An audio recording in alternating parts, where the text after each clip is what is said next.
Ha, şu taraftan gel, şu taraftan gel. Hadi sen bakayım, sen dur. Sana hayvanlar geri kaçmasın.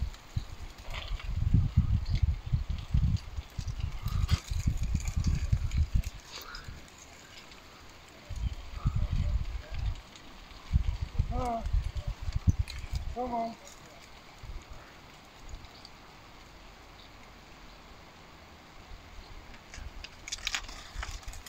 Bırak onu geçer.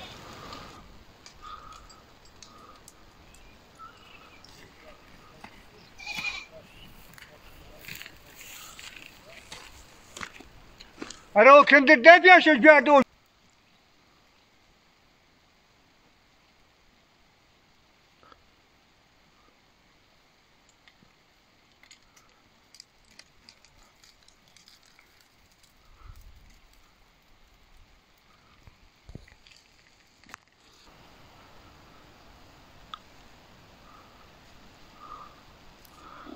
Hacı abi, Hacı abi, söyle ayaklarının üstünde at ki bir şey olmaz bunlara. Yanlama atarsan düşer şey olur ha. Sen düşer ya.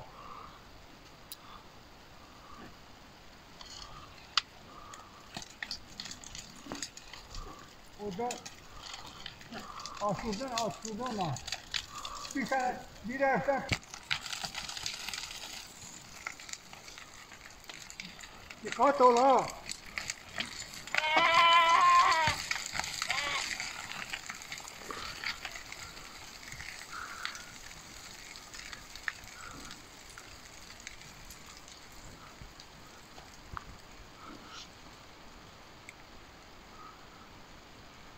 Kardeş sen düşmese ha.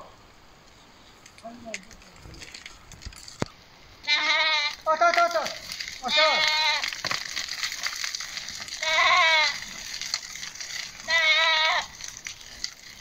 Yedi hayvanımızdan ilkini kurtarmış olduk.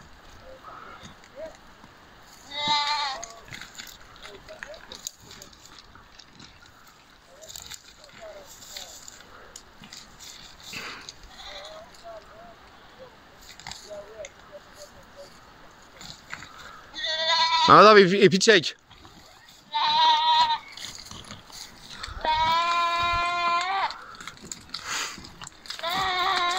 Aslında burası çok farklı bir şaftı var.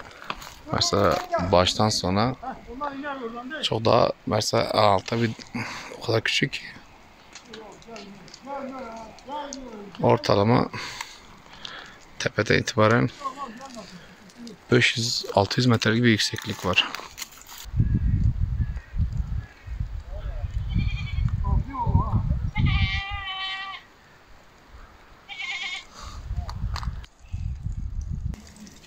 Yavaş ol sen düşmese ha. Kendi sağlam al. Yavaş ol sen düşmesen kardeş. Kedi. İkinci koyunumuz Gitme kardeş sarıldı. gitme. Oraya gitme. Allah sen versen sen oraya gitmesin. Hacı onları almamız lazım. Kedi. Bak orada bir ağaç var.